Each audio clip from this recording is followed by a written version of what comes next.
सोनी के किचन में आप सभी लोगों का बहुत बहुत स्वागत है। आज हम बात करने वाले हैं चरित्रवान चाय की। तो इसके पीछे किस्सा यूँ है कि एक बार हम आचार्य जी के पास गए और उनको सादर नमस्कार किया। नमस्कार करने के बाद गुरुजी ने बोला बैठो। हम बैठ गए।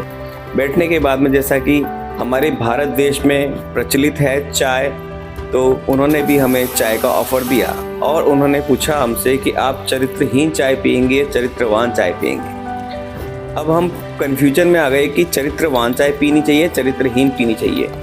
तो भारत देश के निवासी हैं, इसलिए हमने कह दिया कि हमें चरित्रवान चाय पीनी है। तो कुछ देर में वो चरित्रवान चाय बन के आई।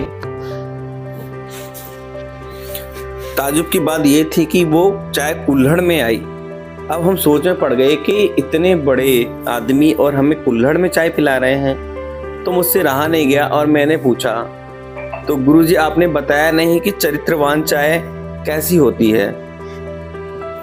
तो गुरुजी मुस्कुराए और बोले कि जो चाय चीनी मिट्टी के प्याले में बन के आती है वो न जाने कितने अधरों को छू चुकी होती है और फिर दोबारा जा करके धुल पुछ करके और नया श्रृंगार करके अपने नए प्रेमी के पास आ जाती है।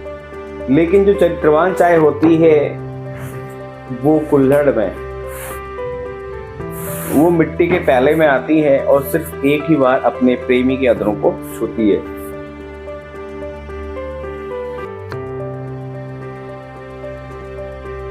यकीन मानिए चरित्रवान चाय पीने का एक अलग ही मजा है। अगर आपने इसे एक बार बना लिया तो आप बार बार इसे बनाकर पिएंगे।